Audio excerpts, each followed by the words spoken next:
Y parto con esta imagen, que es una mariposa en mi jardín. Las piedras representan el territorio y la mariposa somos nosotros mismos habitando ese territorio. Y de alguna manera este es el microcosmos, que es igual al macrocosmos del universo. Entonces pienso que las piedras son el territorio en el cual yo trabajo, que es Latinoamérica, y la mariposa representa la palabra poética Falén, que hace un único vuelo cuando sale de su capullo, ¿no es cierto? Hace un único vuelo al sol, desplegando belleza, fecundidad, poliniza y genera vida. Y después muere. Y es simplemente eso. Entonces, con esa imagen voy a mi logo, se me fui ahí. Desde la mariposa voy al logo, que es el pensamiento abstracto, desde el cual inventamos un mundo, o inventamos territorio, o construimos pensamiento, o construimos cultura. Y ese sería el territorio poético. De alguna manera lo poético es lo que nos es propio a cada uno. Todos tenemos la condición poética en nosotros mismos. O sea, y eso es como cuando uno se atreve a hablar desde sí mismo, desde las cosas que le interesan. Cada uno está siendo como transmisor de un pedacito de luz o de diamante que se quiere manifestar. Pero uno siempre tiene vergüenza, uno quiere ser parecido al de al lado, porque dice, ¿cómo lo voy a hacer? Porque hay mucha inseguridad, ¿no es cierto? Y da mucho miedo quedar expuesto. Pero cuando se pierde ese miedo, aparece un lenguaje propio, y mi propio territorio tiene que ver con América Latina, y parto con este pensamiento abierto por Amereida, no sé si alguno lo conoce, es un poema que se desarrolla en la Universidad Católica del Paraíso en 1967, después de un viaje por América, donde se dice que hasta ese momento América es traspolando a la Eneida, es un juego de palabras, en que de alguna manera la Eneida es lo que inaugura la latinidad de la cual nosotros somos herederos por la conquista de los europeos. Entonces plantean que Colón venía a las Indias y que nunca entendió que este era un territorio nuevo, y solamente Américo Vespucio, o sea, cuenta después, por eso aparece América, y que finalmente los habitantes de América hasta ese momento habíamos sido simplemente imitadores, y que hacía falta que tomáramos como esta destinación de ser herederos de un nuevo mundo. Y había que pensar ese nuevo mundo, y lo bonito de Amereida es que en el fondo deja América como un territorio desconocido, vacío, en el cual se puede hacer un pensamiento y construir un lenguaje propio desde nosotros al mundo, y a eso yo lo llamo que América Latina tiene algo que decirle al mundo, y es la postura low-tech o de baja tecnología. No de alta tecnología, porque en realidad no hay ninguna posibilidad de competir con los países desarrollados, pero es baja tecnología y alta experiencia, y eso es el territorio de Chile. Y por último, mi propio pensamiento es que habitamos en Chile, sobre todo, y en Latinoamérica en general, en forma leve y precaria, y que esa manera, que podría parecer pobre, entre comillas, o empobrecida, es una virtud enorme, y hoy día es sumamente apreciada por los países extranjeros, y nos permite tener un diálogo, o sea, un punto de vista del cual hablar con ellos. Y después viene quién es el habitante de esta Latinoamérica, y es el mestizaje, evidentemente. O sea, cada uno de nosotros es un mestizo, creo que no hay ninguno que tenga la sangre pura, y eso yo lo encuentro sumamente valioso, porque siempre he pensado que si uno pudiera activar todo el ADN que tiene en el cuerpo, tendría todo el conocimiento, ¿no es cierto? Es fascinante.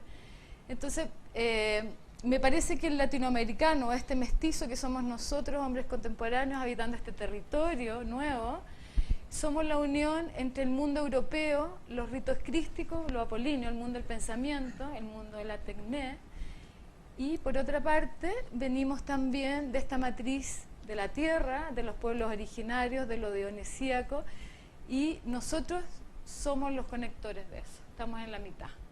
Tenemos de esto, y eso es lo que nos permite construir un pensamiento propio.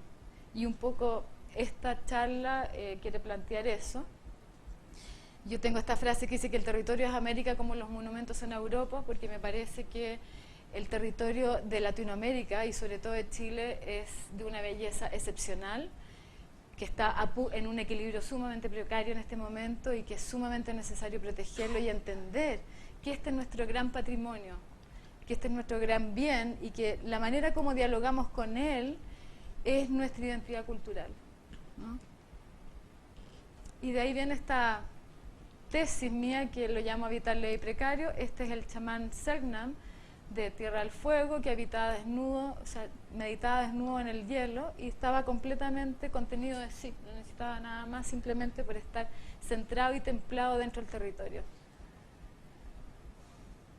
Y un poquito como un método artístico de cómo se llega a este pensamiento en que el territorio es el caos, ¿no es cierto? Es donde están todas las posibilidades de construcción. Y después viene algo que es la palabra, que nombra y que permite que la forma se genere. Pero antes que la palabra estaba el canto o el sonido, antes que hablar el hombre cantó como los pájaros o hizo un mantra repetitivo, primero imitó a los pájaros, después vino un mantra repetitivo y de ahí empezó el lenguaje. Entonces hay una especie de sonido inicial que se llama paisaje sonoro, que de alguna manera nos abre los espacios y todos nosotros los seres humanos, nuestro cuerpo completo es un gran instrumento, no solamente nuestra cabeza, no solamente como percibimos, sino que percibimos con el cuerpo entero. Todo el cuerpo es como la guitarra. Entonces, sensibilizar el cuerpo, desvestirlo, sacarle las armaduras y quedarse vulnerable, expuesto, permite sumarse, entender, visualizar. Y este es mi propio territorio, ¿no? de campo espacial, que es el territorio. ¿Tiene sonido? Sí. Hay que subirlo. Que esa es la parte importante. Esta es una música compuesta por mi amigo ingeniero de sonido, Luis Barry, y él se inspira, cuando hoy llegue la música, se inspira en un astronauta orbitando alrededor de la Tierra, que de repente pesca a una profesora de japonés que enseña a hablar japonés a alguien. Y este es como mi propio campo espacial, territorial, de reflexión, de pensamiento, y estas manchas son mi reflexión o mi interpretación de cómo es el territorio. Entonces, de alguna manera sería el astronauta orbitando el planeta.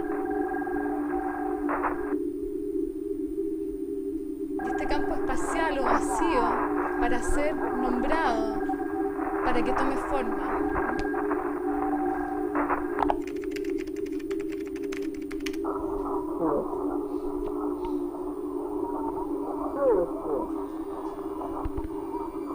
Ese es Chile o América.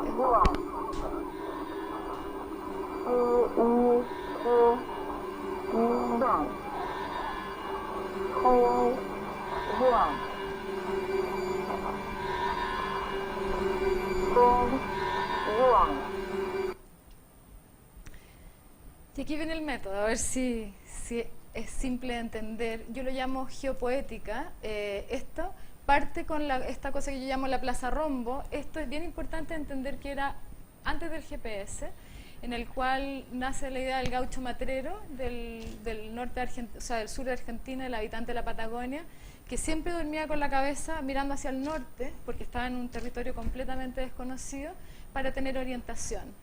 Y esto es un dibujo mío en el desierto, en el cual digo, bueno, uno siempre establece la orientación y la relación con el territorio a través del propio cuerpo. Por lo tanto, hay horizontes próximos, lejanos, y es lo que uno alcanza a abarcar con la vista. Entonces, desde ese hombre habitando este territorio con una frontalidad, por decirlo así, aparece este concepto de lo geopoético, en que viene el territorio, que se cruza con la palabra poética y aparece un gesto signo, que sería como las formas, las construcciones.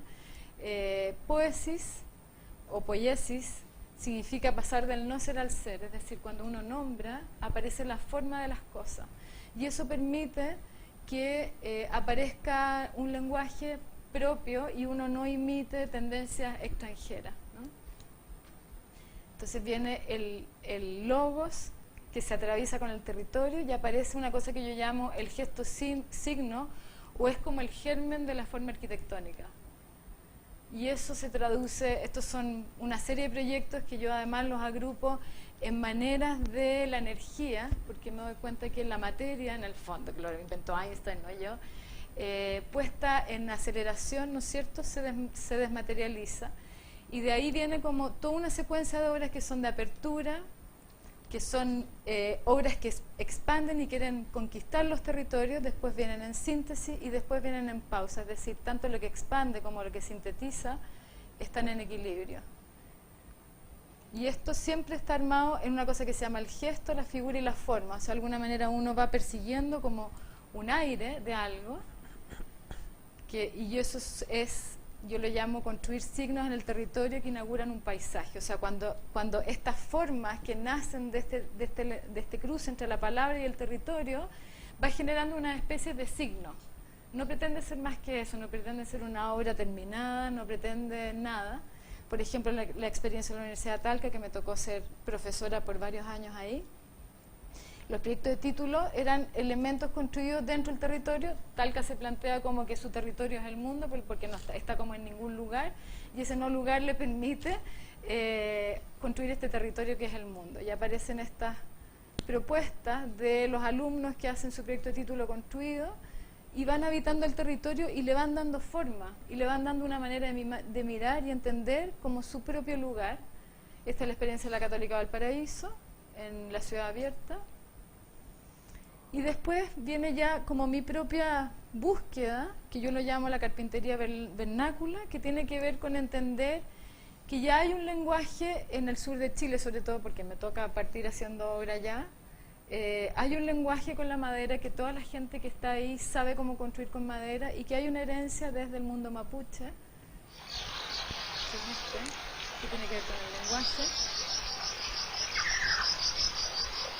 y el paisaje sonoro.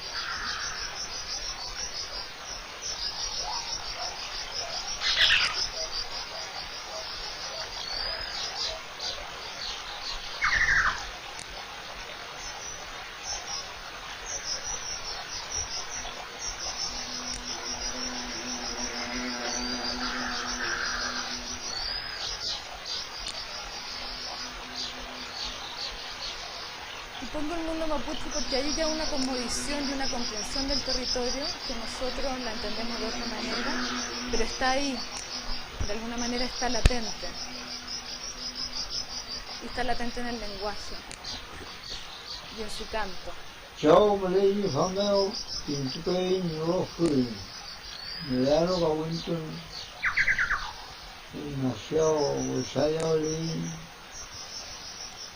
Ayecia fui niay ne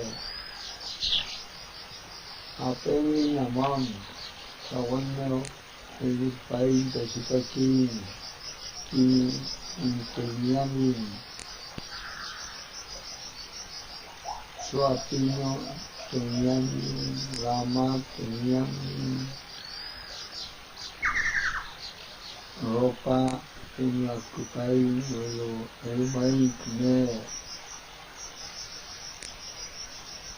rofe antukai posibilidad layai elmai elai pamom ni mujer santao lesiani ni sahana patito saham kuyai chau lalu elmai que no fue el maíz, le decían, que les dé buen metal.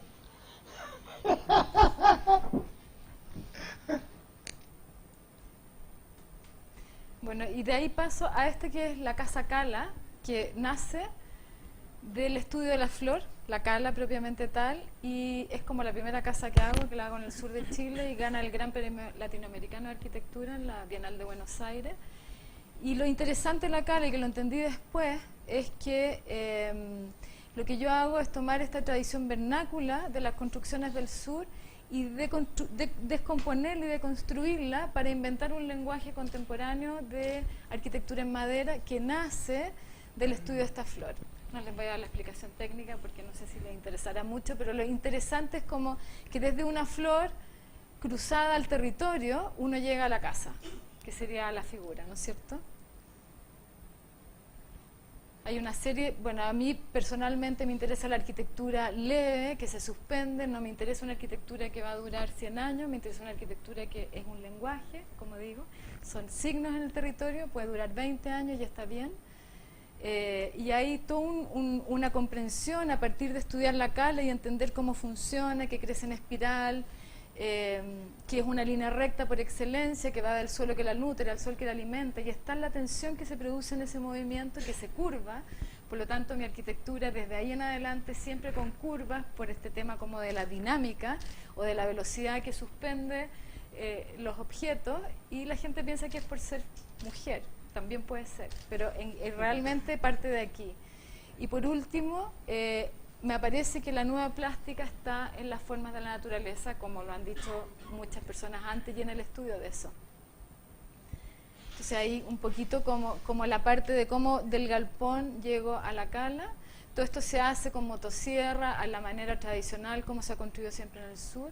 Y lo interesante es que aparece este lenguaje contemporáneo y que se ganó el Gran Premio Latinoamericano, que de alguna manera valida la postura, no tiene más importancia que eso, ¿no?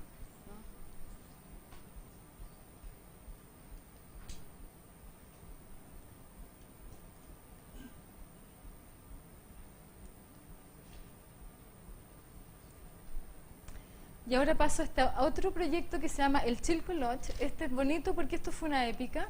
Es un proyecto que no se construyó, está en maqueta, pero era un inversionista en el sur, un argentino que era socio de la cuarta fortuna del mundo, que en el fondo eso es lo que está pasando con la Patagonia chilena, se la están comprando entera, ¿no es cierto? No precisamente eso que tú estás pensando, esta es otra gente. Y me llama el argentino y dice, oye, quiero que me hagas un proyecto, pero quiero que me lo hagas como para pasado mañana. Entonces yo digo, bueno, la única manera de hacerlo para pasado mañana es irse con la oficina a algún lugar allá y hacer el proyecto allá. Entonces parto como con esta oficina móvil y partimos entendiendo el lugar, aparece como todas las texturas, los olores, los colores, la luz, el ambiente, y uno dice, y aparece una cosa que tiene que ver con las energías presentes en el lugar, y la flor más, de nuevo una flor, es por coincidencia, pero la más presente es el chilco, y este loche aparece como del chilco. Entonces empieza como todo este análisis de la flor, y de repente la flor se descompone con las energías presentes en el lugar, que hay dos ríos que se conectan, hay un viento que viene de atrás, etcétera, y eso genera el chilco, que finalmente se vuelve esto. Todo esto fue hecho así como en el hostal donde nos estábamos quedando, y lo interesante de eso era que teníamos que pelear con el tipo con el motor porque nos daba 2 horas de luz, se nos apagaban los computadores. Ahí está esa maqueta que fue hecha ahí mismo con una tijera y un papel, y que finalmente uno va a la épica y a la aventura. Para llegar al lugar había que cruzar el río, y ninguna de las personas que me acompañaba sabía andar en bote, así que me tocó a mí. Y lo bonito es como esta cosa de la épica, en que sigue siendo en Chile todavía está este territorio salvaje, por decirlo así, en el cual uno todavía puede inventar este tipo de cosas y generar formas que sean dialogantes con su entorno. Esta relación a mí me encanta, ¿no es cierto?, de esta casita vernácula con los bueyes, y esto que sería, bueno, entero en madera, que sería una cosa muy bonita si se hubiera construido.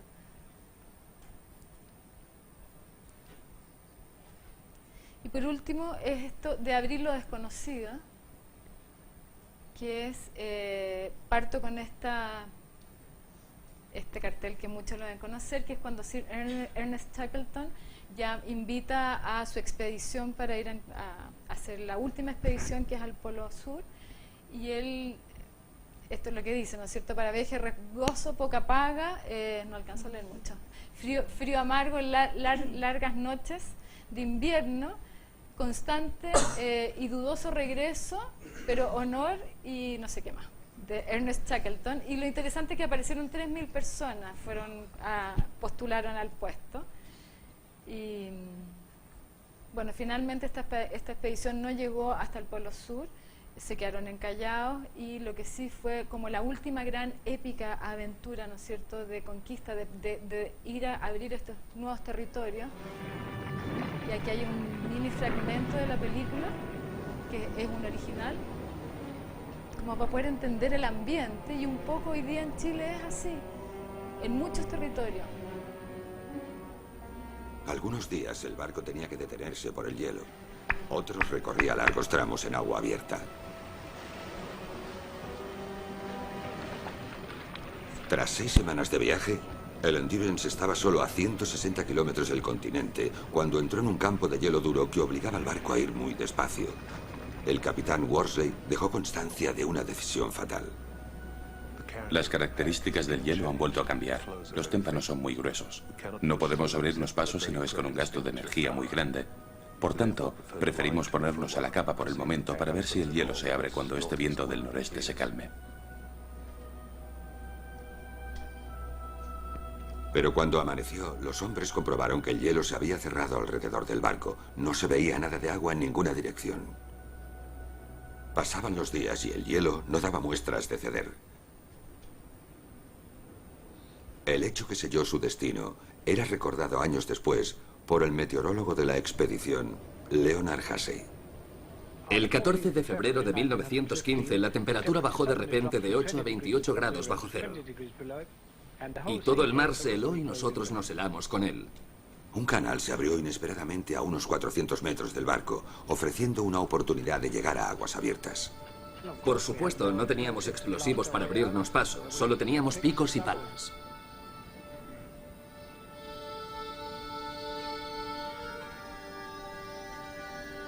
Goliat, ¿no? Y entonces viene como esta concepción. Tú hablaste de tu trekking a las Torres del Paine, que tiene que ver con cómo uno va a la Patagonia y lo que significa toda esta... Yo siempre he pensado que Chile sería, o sea, tengo esta utopía con Chile, que sería maravilloso que fuera, que lo hubiéramos dejado subdesarrollado y nos hubiésemos preparado para hacer de Chile como una gran reserva de la biosfera del planeta. Eso habría sido perfecto, o sea, si estuviéramos todos como conectados y entendiéramos cuál es el verdadero don que nosotros tenemos, que es este paisaje, este territorio y toda esta manera como se ha habitado, que aunque no hayan dejado huella, porque es una manera de ser de este territorio, que como es un territorio de fricción, que está siempre en movimiento, se explotan los volcanes, nos terremoteamos, no queda huella, pasan una generación y todo es olvido. Por lo tanto es como un signo de este lugar y uno tiene que entenderlo así y entender que de alguna manera las huellas están en la tierra, por decirlo así. Entonces, bueno, me aparece esta imagen de este hombre territorial, que es el que va a hacer los trekking, que va a hacer los recorridos al territorio, y que en el corazón, esto era para un hotel que hice en Torres del Paine, que se llama el Tierra Patagonia, que también ha sido un proyecto muy exitoso, y en el corazón está el hotel, en la cabeza del hombre está el macizo del Paine, en su brazo está como el lago Sarmiento, donde uno recorre, y la manera como uno entra. Entonces, de alguna manera, es como este gran cuerpo de libertad sobre el territorio.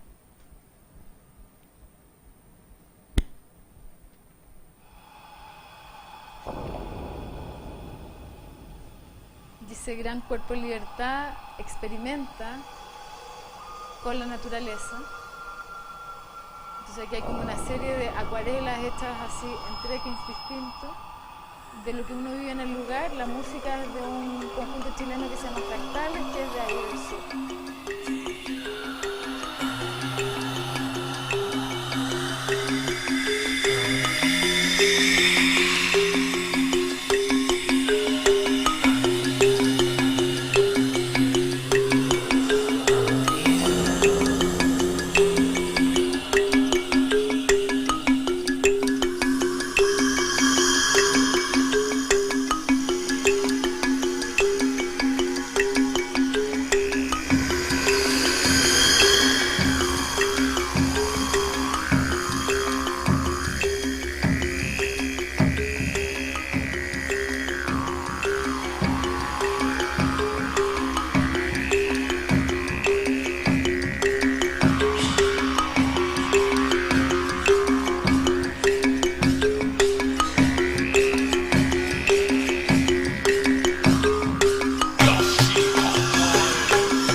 hotel que se llama, yo lo bauticé como el Hotel del Viento porque es como la energía más presente en el lugar y nace justamente de las formas que dibuja el viento. Cuando llegué al lugar, invitado por la familia Matetic a hacer este hotel, yo digo, ¿cómo diablo uno hace un edificio aquí sin echar a perder el lugar? Esa fue como la pregunta, ¿no es cierto?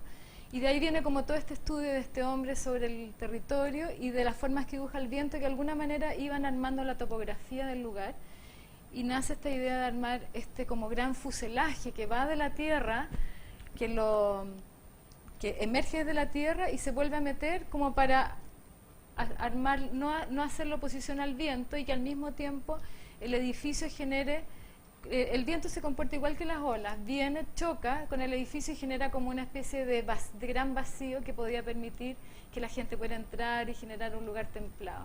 Y finalmente termina siendo este el proyecto, que hay una analogía. Yo me imaginaba que ojalá las personas pensaran que esto era como un gran fósil varado en el lugar o un gran palo varado también, no sé, algo así, y se hace como a la escala del territorio. Son 200 metros de largo, aquí viene como toda la parte de las habitaciones, el acceso, las áreas comunes, el spa. Y finalmente construir esto es como una época épica a los Shackleton, porque está en un lugar sumamente aislado, hay en un momento 300 personas construyendo al mismo tiempo, y el edificio está básicamente hecho con estas cerchas que están hechas a mano, colgadas a mano, como lo mostré antes, y sigue siendo leve y precario, completamente de baja tecnología, ¿no es cierto? Y el resultado, ahí está. Ese es el hotel. Y ese es el macizo del Paine, este es el lago Sarmiento. El hotel por delante. Está completamente integrado al paisaje y al mismo tiempo es un edificio que permite estar muy confortable adentro, es un hotel 5 estrellas. Está hecho entero en madera de lenga del lugar.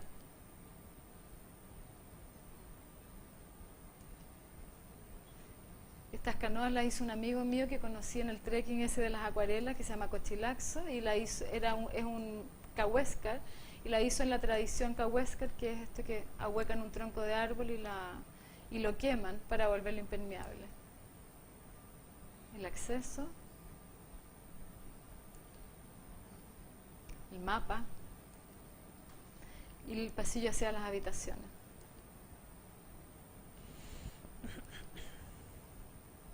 Y hay como toda una información temática de la historia de la conquista de la Patagonia, un detalle del spa, y la cercha que queda a la vista, que muestra las tripas y que arma el ambiente como este público común. Y por último, para terminar y cerrar, voy del territorio al objeto, entendiendo como el territorio. Este es un gimnasio en el edificio W, o sea, perdón, del Hotel W en el edificio Territoria. Y lo interesante de esto es cómo uno en la ciudad inventa territorios poéticos en edificios completamente artificiales como este, que es un edificio ciego que incluso no tiene una ventana, no hay ningún clima que sea natural, y cómo uno inventa una experiencia de naturaleza dentro de un espacio artificial. Y lo que hago es simplemente sobre la planta del edificio poner el territorio de Chile y voy trabajando textura, ¿no? Y trabajo con artistas chilenos que van armando elementos que, por ejemplo, estos grandes troncos, la baranda, no sé si se alcanza a ver, yo no veo mucho.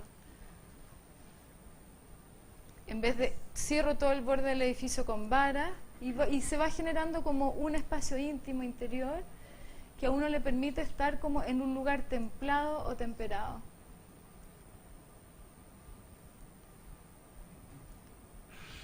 Y por último, quiero contestar estas preguntas que me hacía Alex, que eran,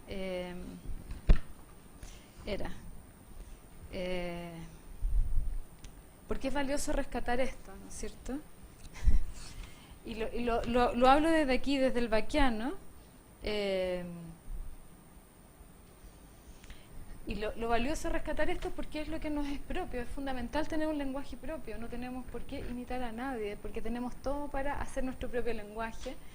y desde esta belleza que es este territorio, por ejemplo, todo esto es Palena, como este hombre en libertad, habitando pleno de sí, en lo que le es propio. Después pensaba, había otra pregunta que era, ¿por qué cuesta tanto darnos cuenta? Porque estamos todos dormidos. Entonces, cómo despertamos tiene que ver con esta como vuelta a la naturaleza, y muestro esto porque de nuevo sigue siendo un proyecto en Palena, que sí tenemos un amigo en común que es el que lo hace, en que es un fondo de inversiones americano que me invita a hacer este proyecto en Valle, California. Está muy en pañales al principio, así que vamos y recorremos el lugar intensamente a caballo, y yo cuando íbamos en el avión al lugar, en un Chile que pasan todo tipo de destinos increíbles a donde ir, y yo decía, ¿por qué los hombres que tienen como todo el dinero del mundo, o sea, se supone que eran todo este fondo de inversiones recolectaba a gente con mucha plata, ¿por qué alguien que tiene toda la plata del mundo va a decidir venir a Palena a pasar sus vacaciones a un lugar que es duro, que es áspero, que es solitario, que el clima es difícil, que probablemente la experiencia no sea la de mayor confort, sino que va a ser la de menor confort, y es áspero? Y finalmente, haciendo este recorrido a caballo, me di cuenta que es este sentido, que es la experiencia de lo doméstico, que finalmente todos nosotros los seres humanos le pertenecemos a la naturaleza, que nos hemos distanciado de ella y que hay un anhelo de nosotros por volver, que necesitamos el silencio para volvernos a oír interiormente, a conectarnos con el corazón y a entender por dónde vamos, que necesitamos el espacio vacío para que nos vuelva a aparecer el misterio o nos vuelvan a aparecer como las grandes preguntas, que necesitamos esta experiencia de lo doméstico, de una pausa sin tiempo, en el silencio de los gestos en alrededor de un fogón, donde aparece lo propiamente humano. O esta misma experiencia vernácula que finalmente nos vuelve a reconectar con el origen de quienes somos para abrir un nuevo mundo, una nueva forma. Y yo pongo esto que me encanta porque este es Alberto Cruz, fundador de la Católica Valparaíso, junto a Godofredo Yomi, poeta y mi maestro, de esos que hablaban todos nosotros, que son esas personas que a uno lo marcan. Bueno, Godofredo fue el que me dio la impronta a mí. Y yo cuando entré a estudiar arquitectura en la Católica Valparaíso, decían que las mujeres no tenían la capacidad de abstracción para ser arquitectas, que lo digo mucho y me da risa y me encanta decirlo. Y yo entré en realidad a estudiar diseño, no por eso, sino que porque siempre pensé que el diseño era más afín conmigo y porque venía como me interesaba mucho el mundo del arte. Y había un primer año común, y cuando me encontré con Go y me habló de Mereira, yo dije, este es mi lugar. Entonces, durante mucho tiempo fui casi la única mujer del curso, y entonces Alberto me hace como esta honra, ¿no es cierto? Dice, este nombrar tuyo nombra y ubica un espacio, con lo cual estos dibujos que tú haces corresponden al espacio, van con la palabra. Tus dibujos son dibujos de lo que se nombra, y lo que se nombra es la obra que se convierte en símbolo. Por lo tanto, me dio la razón, ¿no es cierto? Que independiente que uno tenga la capacidad de abstracción masculina, no la tiene, es de otra manera, de todas maneras puede abrir una obra que se convierta en símbolo.